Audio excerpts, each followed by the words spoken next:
Hi, everyone, and welcome to @Katie Couric. My guest today is as diverse and multifaceted as the people he writes about. Mitch Albom's book, Tuesdays with Morrie, was on the bestseller list for 4 years and has sold 14 million copies and counting. Well, now Mitch has got a brand new book out called Have a Little Faith. Mitch Albom, thanks for being here. And before we get to our conversation, may I just take a moment to thank our sponsors? Dove. Oh. If it weren't for Dove, we wouldn't be sitting here. Yes. Okay. So I think you should thank Dove as well. I thank Dove. I thank Dove and Doves and yes. All right. So it's good to see you. And one thing that struck me, Mitch, as I was reading about your latest book is just how phenomenally well all your books have done. And so I guess congratulations are in order for that because, must be nice. But why do you think they have been so successful, and not only in this country, but in places like Ireland? Yeah. You should say, Katie, because they're really, really good. Katie, because no, I wouldn't say that because, I've tried to think about that because, to be honest, as you know, I think you were one of the first people I talked to about Tuesdays with Morrie early on.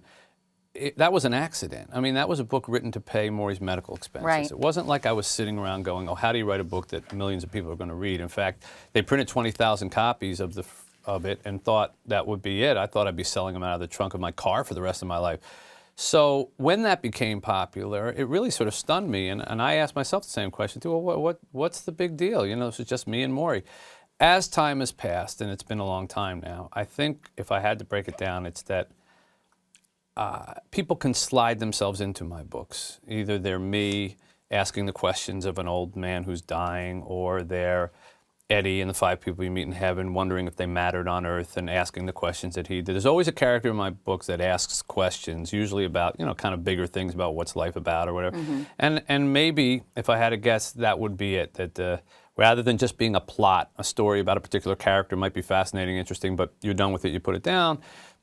People embrace these books, give them as gifts, and say, I'm in there. I see myself in there. And it's not like I'm aiming at them that way, but that seems to be the way they respond. And they really deal with universal themes, and as you said, sort of questions, and I think relationships at their purest in a way, and I think people appreciate that, and that's probably why they gravitate to them as well. I also don't rush to write them, and that may help. I don't have a schedule, and which is very rare in the publishing world. Generally, if you're at all successful in publishing, they want you every year at the same time. They want to carve out a little weekend every year that's when you come out. And I've always said I can't write like that. And it was 6 years between Tuesdays with Morrie and the 5 people you meet in heaven, which was an eternity in the publishing world. And they said, what are you doing? You're crazy. It was 3 years between that and the next one. It was 3 years for this one. I've gone from nonfiction to fiction and then back to nonfiction. Only because I only write something if I feel that it moved me in some way, so much so that I thought, A, I need to write this to get it out of me, and B, there's something here that people might be able to relate to. And so maybe that's why they work. That's the best guess I have, anyhow. And you told me, I think I'm the 19th person you've been interviewed by your book tour. Well, only because we're a little late in the process. You would have been first, but sure. But you're heading to Ireland after this, so your books are very popular internationally, or at least in Ireland. Yes, no, a lot of countries. They're published in about 40, 50 countries, and I've been to a number of them. I find that a great. Some authors don't want to go. Oh, I don't want to travel. I say, it's crazy. Someone in another language interviewing you, and you sit there and they go, Mr.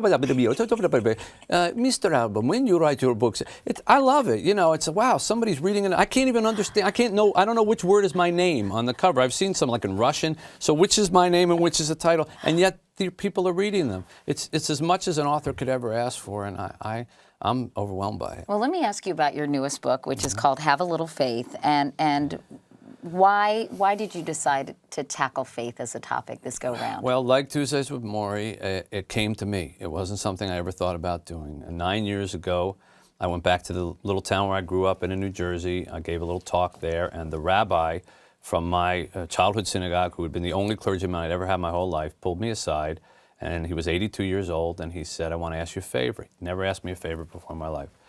Okay, what? I'd like you to do the eulogy at my funeral. Well, that totally threw me because, number one, I wasn't very religious anymore, and number two, who was I to do a eulogy for the guy who does eulogies? You know? Right. I personally thought these people had it all worked out with themselves. You know, priests, pastors, you go first, I'll do you. I go first, you do me. So all I could think of was to say, well, I mean, if you really want me to do this, I need to get to know you as a human being. I've only known you from the seats.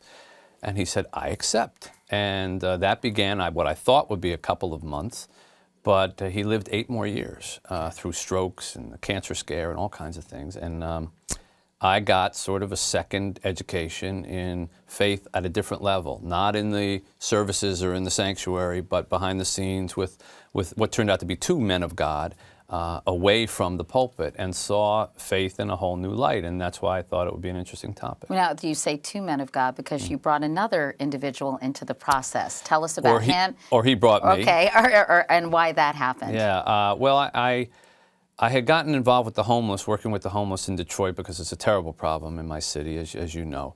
And I had heard about this church that ran a homeless shelter out of the church itself, and people slept on the church floor, but it had this huge hole in its roof where rain and snow literally came in. And so I went to go see the pastor of this church, and he turned out to be a man who, when he was younger, was a thief, a drug dealer, an addict. He was incarcerated, the whole 9 yards, and turned his life around one night when he thought he was going to be murdered by his drug dealers. He was literally on the ground holding a shotgun behind a row of trash cans, and he looked up and he said, Jesus, if you get me through tonight, you can have me in the morning.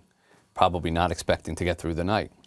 Well, he got through the night, and he actually kept his promise. And 20 years later, here he was at this broken-down church in Detroit, a guy who had once earned $500,000 a year selling drugs, now ministering to the poor and the homeless for nothing. I mean, he really didn't take a salary. And I got to know him, and as I got to know him, and I would spend, Sundays or Mondays or Tuesdays there, and then I'd go back to New Jersey and be in the suburbs with this venerable older man, and then back again in Detroit. And I thought, wow, you can't have 2 people that are more different, and yet they're united by this one very powerful thing, faith, that they are relying on to get them through their individual challenges, the rabbi who was about to die and the pastor who was in danger of losing his church. And I said, if you can connect these 2 dots, then faith really must be something that weaves its way through. And that's when I knew, okay, maybe there's a book here. Not at the beginning when I was first doing the eulogy thing, because that was a one-on-one thing, but when I saw that you could connect these 2 worlds, I wanted to try to do that. So one of the things I think, as you said, there's something here. You learned that they had something very much in common. There were similar characteristics or character traits that they shared. What really did kind of unite these 2 men from very different faiths? Well, many things. For example, both of them had lost children very young. And I remember talking to, I called the rabbi the Reb, so I'm going to keep doing that. Is that because in Yiddish people say Rebbe? Well, I don't know. It's because I couldn't figure out why it wasn't the Rab. No, it was the Reb. Well, for us, it was when we were kids in the synagogue. He was so big and scary that it was like a superhero, like the Thing or the Hulk or the Reb. That's how you refer to the Reb. I thought he wore a cape underneath his robe, and I used to run the opposite direction when he came down the hall. I mean, if I saw him, I literally physically ran. I was so afraid that he would just look at me and go, "I know you sinned," And I didn't even know what I did, but I felt guilty already. And so to actually go back and see him again was sort of odd because I'd always run away from him. But I found out that he had lost a little girl before I was born. She was 4 years old, and she died from an asthma attack, which today would be nothing, but in the 50s they didn't have. And so raced her to the hospital. An hour later, doctor said we couldn't save her, and he howled at God. I mean, he got angry, and he said, "How could you do this to me? Haven't I done enough for you? What did she do? She was a little child." And I said to him, "Well, didn't that make you doubt the existence of God?" And he said, "No, quite the opposite. It was because I had something to yell at and to get angry at and to ask why that I ultimately was able to heal. I would much rather be in a world where I believed that God, for whatever reason, was there but couldn't answer my prayer than to think I lived in a world where there was nothing out there at all." And that is a very big tenet of faith. And it was the same for him as it was for Henry Covington, who also lost a 5-day-old son. And, went through the whole thing about, is this because I was bad? Is this because I was a criminal? Are you punishing me? All the rest of it. But again, didn't shake his faith. So, I mean, there are many, many parallels between them, but I think that the idea that you choose to believe in something bigger than yourself and what all that means is the thing that unites not only these two people, but also every people of faith really around the whole world. How did you change? I mean, you told me when the rabbi approached you and asked you if you would do his eulogy that you weren't a particularly religious person. Right. And has this experience changed you? Oh, yeah. Has it deepened your faith? And Well, if so, how? It's not only deepened my faith, Katie. I'd say the first thing it did was knock the cynicism out of me. And I have to admit that about 10 years ago, you would not have gotten me to sit down in this chair if you told me the subject was faith. I would have said, I'm not check, really. Please. Yeah, check, please. I don't want to talk about yours, and I really want to talk about mine. I think I focused, like a lot of people, on the bad stuff that happened in the name of faith, church scandals, ethnic cleansing, all this kind of stuff. And by being with these two guys for 8 or 9 years and seeing faith on a small level, not on this global thing, but on a small level, I lost that cynicism. Seeing Henry Covington, for example, at midnight on a cold Detroit night where the church is freezing because they can't afford to heat it, and there are 90 men sleeping on the ground, on the church floor, under blankets, and he's sitting up 10 o'clock, 11 o'clock, 12 o'clock, just watching over them, making sure that they're safe because it's his church and he feels responsible. That's a huge act of faith. Seeing the Reb at 90 years of age, he's long since retired, interrupting our conversation and say, wait a second, and picking up the phone and taking forever to look in the phone book and dial one number at a time, and then getting a congregant on and saying, just calling to see how you are, want to hope that you're in services this weekend, because he believed in the idea of a community, what he called a sacred community, and keeping it together, even though he'd long since been retired and wasn't getting paid for this. You see enough of faith done for the right reasons, because you truly believe in it and because you believe in being good to other people. And you have the cynicism smacked out of you, or else you're a very cold person.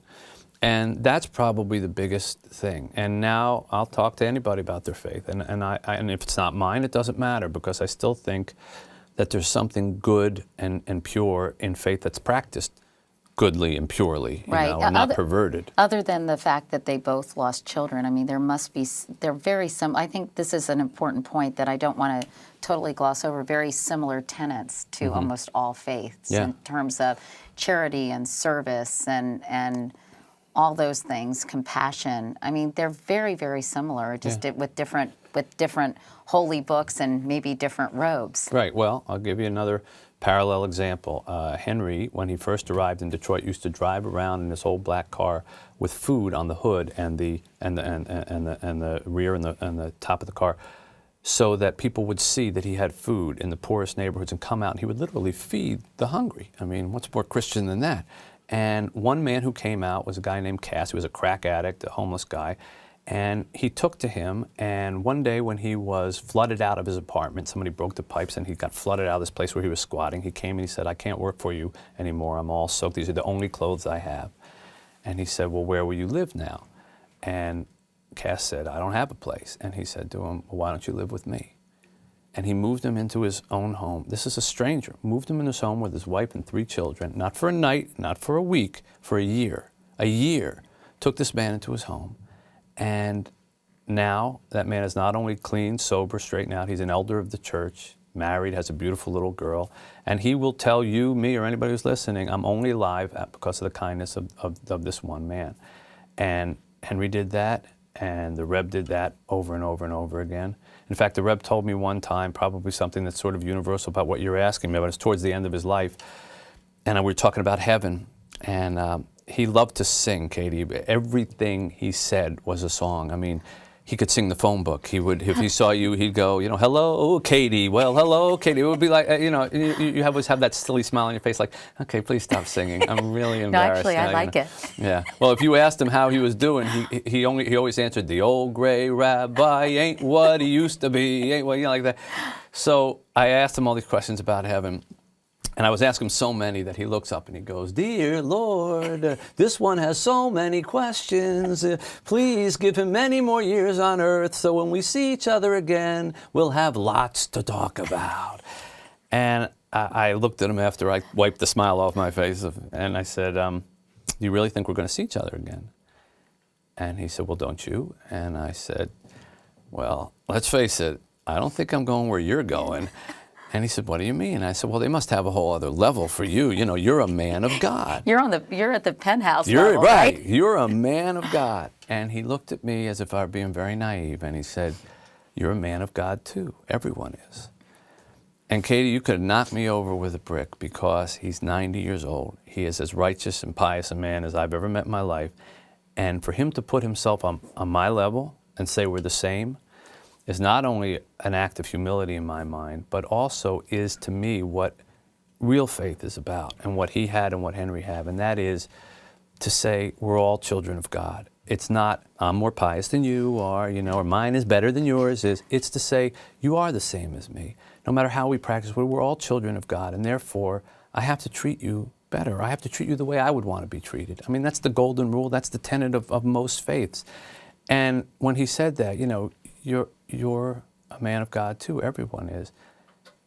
I can still hear him saying it, and if everyone said that to one another, we'd leapfrog over an enormous amount of problems. And I think that that's what unites real people of faith, no matter what their faith is. Have you started to go to temple more as a result And of I this don't go to experience? temple more, I go to church more because the church is in Detroit, and I have been dubbed the first official Jewish member of the I Am My Brother's Keeper Ministries Church. And what was funny was when I started going there, you know, to try to get to know Henry better, because honestly, Katie, I didn't trust him when I first met him, and I'll admit that, and I admit it in the book, because, well, number one, within 5 minutes of meeting him, he's telling me he'd been incarcerated, and he'd been a thief, and he'd been a drug addict, and, you know, I'm saying, it's just nice that you're honest, but isn't there some point you get disqualified from the pulpit, you know? I mean, isn't there some minimum test score you have to achieve? But when I got to know him behind the pulpit, behind the scenes, and saw him more purely like that, I had to come into his world. And I was going to these services in a plastic tent. This is what they built inside their church, a plastic tent, because it was so cold, and this roof hole that was so big that they up in the front of the sanctuary, had the homeless clients built a plastic wall with 2x4s, and on Sunday mornings they would huddle together with their coats on and pray for a better day in a plastic tent, amazingly, in the 21st century in America.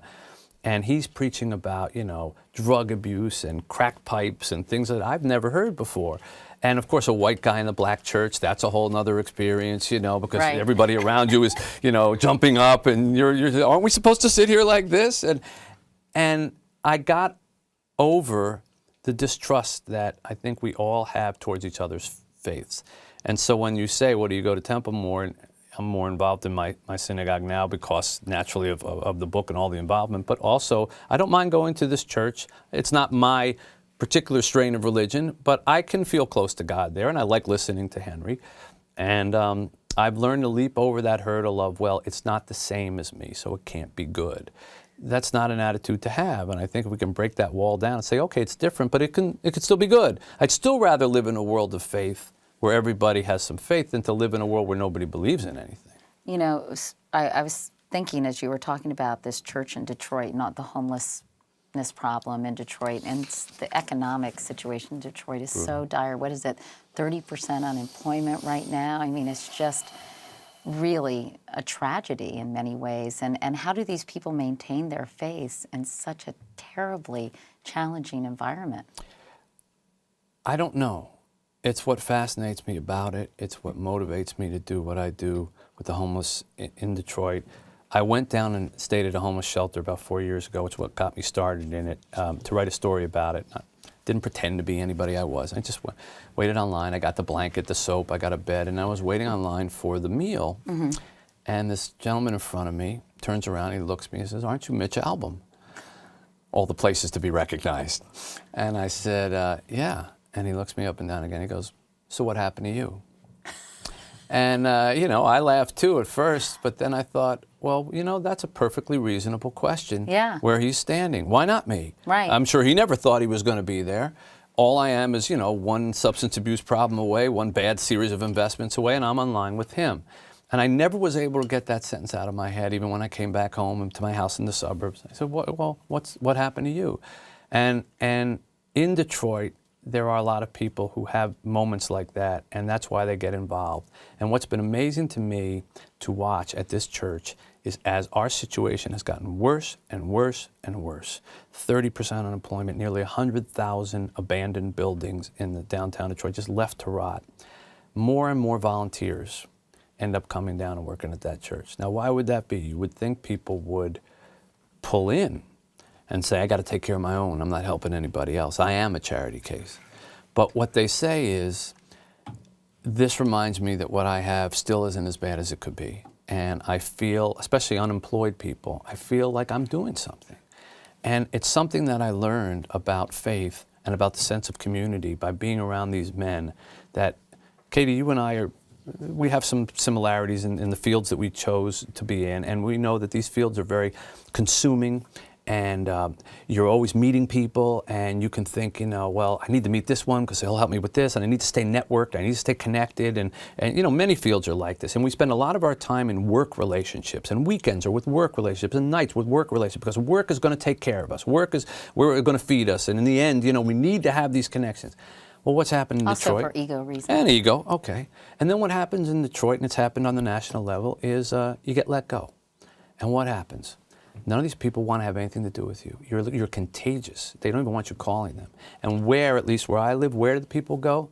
To the church or the synagogue. That's where they end up back in. And who brings over the casseroles at night when someone's sick, or who takes up a collection drive when a kid can't afford an operation because the insurance is out? It's the church or it's the synagogue. These are the sacred communities that people belong to. And we're kind of forcing people back into those because we put a lot of faith in this workplace thing that suddenly we realize you're only as important to them as the job that you happen to be doing or the division that didn't get cut out yet. And whereas a church or synagogue, you're there for as long as you want to be there. I don't think God or the men of God ever say, unemployed, can't come here. Yeah. There's another church down the street for the unemployed. So I've learned a lot about economic times and how they tie into faith, and there's a connection. Do you have faith that Detroit will rebound? I mean, it seems so bleak. And I know when you first came here to Detroit, you got a letter from someone saying, welcome to Detroit. We know you won't stay long because nobody good stays for long, but we hope you like it while you're here. It's one of the reasons I stay. I'm trying Just to prove that person wrong. Yeah. Yeah. I saved that letter because I hadn't even written a column yet for the newspaper I was hired for, and they were already saying, A, glad to have you here, so they were being too nice to me, and B, we know you won't stay, but because all the good people leave, so they're presuming that I'm going to go, and C, but we hope you liked it while we're here, so they're back to the nice thing again. And it's that quality that makes me believe there has to be a way for Detroit to survive. Every other shred of evidence would make me believe that it doesn't, because it is as beleaguered a place, Katie, as I've ever been in America. And our daily bread, the auto industry, has crumbled, and without that, the infrastructure falls apart in Detroit. But, with the government bailouts, with the good news reported by Ford earlier this week, I mean, can the U.S. auto industry survive? And are you surprised when people get so angry that the government helped bail out? We're shocked in Detroit because I think those very people, would be also equally angry if the U.S. auto industry went under. Don't you? Well, not at first, because they wouldn't realize what that meant. But you cannot be a nation that doesn't manufacture anything. You can't be a country that just goes out and services things and buys everything abroad. The auto industry was more than just making cars. During the Great Wars, it was the auto industry that turned into munitions factories and kept everything going afloat. This is a history of people doing things with their hands and making things that we shouldn't be so quick to throw out so that we can all get into credit derivative swaps or whatever they're called. Right. That's nothing. Yeah, but it's all nothing. It's air. It's betting on money. And in Detroit, we do take it personally. When the three auto execs came down for the hearing and all they wanted to talk about was who flew in on a private jet. Okay, it was a bad move. Great.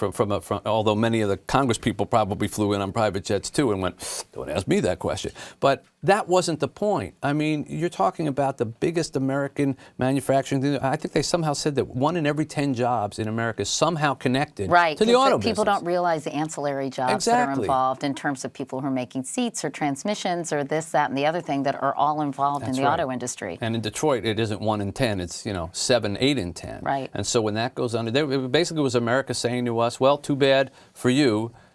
Good luck sinking." And meanwhile, we were seeing senators from states that had foreign auto manufacturers, making the biggest argument against us. So it was a really rough stretch. I'm glad that Ford seems to have survived. I don't know what's going to happen with GM. Chrysler is a shadow of whatever it was. We don't even know what it is or who actually really runs it or owns it. But it's not the same as it once was, Katie. I don't think it ever will be.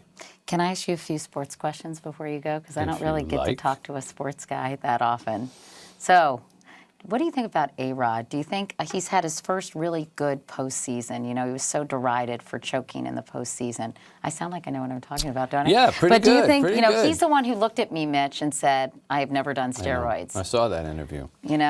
And of course, we've learned otherwise. But do you think he he seems to have found himself a little bit in this season. Are you an A-Rod fan or not? One thing I've learned, Katie, after having done the sports thing for almost 3 decades, is nobody really knows nobody in this business. That's true. So for me to try to analyze him sitting in a chair with you as to but who sure, he's really many like. people sure do, right? Well, they do. Well, it's a sport in and of itself, breaking down who he is, and especially in New York where, you have all the other stuff about seen here, seen there, seen with this actress, seen with this person. In Detroit, we just happy to be seen, period. It's never with anybody. But I don't know. He's hit a few baseballs well in a World Series and in a postseason, and suddenly everything that was wrong with him is right. Yeah. I don't think there was that much wrong with him when he wasn't hitting it, and I don't think it's all flipped around because he happens to be dating one particular person. He finally relaxed enough to perform in a postseason. Good for him. He's an extraordinarily talented player. Good for him. He clearly has a problem with the truth in certain situations, as you witnessed. Bad for him. And like most things, it's a gray area. Everyone wants to say he's the great guy or he's the bad guy. He's got good and bad in him, like most of us. Like everybody. Yeah, like everybody. That was a good question, though. It sounded right up there with that sports thing. It's very good. Andre Agassi has come out with a book called Open, and I profiled him for 60 Minutes. Mm-hmm. And I'm just curious that, a lot of tennis players, particularly Martina Navratilova, jumped all over him for his admission that he did crystal meth for a period of time when he was sort of in the depths of depression, he told me. Do you think he's being judged too harshly, or is it right to feel extremely disappointed in his behavior? Well, I would say, who am I to be disappointed in Andre Agassi's behavior? He didn't let me down. I mean, if this is what, and I don't think he let Martina Navratilova down either. I mean, I've known Martina Navratilova a little over the years, and I mean, I'm sure she's had moments where she's felt bad in her life, and however she dealt with it is her way. And if this was his way, I wonder sometimes about things that come out 20 years later and a book comes out. I mean, and I'm in the book business, so I know it. But I try not to write books that have some big hook, revelation, like, okay, this is what everybody's going to talk about. I don't think that's what he wants everyone to talk about. But it is, isn't it? And it always is. It's that 1.5 page in these biographies about who slept with who or who took one drug, and everybody focuses on that. And then inevitably, what happens is the subject says, but that's not, the book is about so much more than that. But at the same token, I know the book business, and someone was saying, ooh, this is a headline. Ooh, it's a bullet point, and people are going to talk about it. So if you didn't want it talked about, don't bring it up. But how can? Well, I think your cynicism that you told me you've gotten rid of. I said I got rid of it towards faith, reappeared, not reared its sports. ugly head. Yeah, well, I'm not. I think he would that. say, I can't write a book called Open without telling people everything about my life. Well, having said that, I mean, I'm not judgmental of him. If that's, I'm glad he got off of it, and I'm glad he straightened out. But I don't know too much about it. It is always interesting to see. And this is what I've taken from fame, Katie, and you've met far more famous people than I have, but I've met a share. It ain't what it's cracked up to be. And I've never, thankfully, pursued fame for fame's sake. and I don't ever want to. And I remember I play in a band with some writers, Like some, Dave Barry Dave and Barry, Stephen King. and Stephen King one Wait, time. there's Amy Tan's in it too, right? Ridley Pearson, Greg It's a little Iles. scary that I know this. Yeah, it's really scary because we're really terrible. I heard. Yeah, I haven't yeah, listened to you, but yeah. I've heard well, you're really please bad. don't. Well, yeah, we're better off not listened to. We're one of the bands that our music actually gets better the further away you get from it. But Stephen one time was they're playing a show and a fan lit all her fingernails on fire. Oh. And went to the stage and held it up. And one of the guys in the band turned to another one and said, I don't ever want to be that famous. And I have that attitude too. It's nice to be known and hopefully known for the right things, but big fame, like, athletes get and all the rest of it, can do funny things to you. Howard Stringer at Walter Cronkite's funeral described the bright, hot spotlight that could burn as much as illuminate. And I thought that was a very good way of putting sort of the whole experience. Or in America, even more. It's almost like, I make the joke, a leaf and the sun get along just fine until you put a magnifying glass between them. And then the leaf is disintegrated, right? Well, that magnifying glass can be, attention, spotlight, media, fame. And I've seen it working on the other side.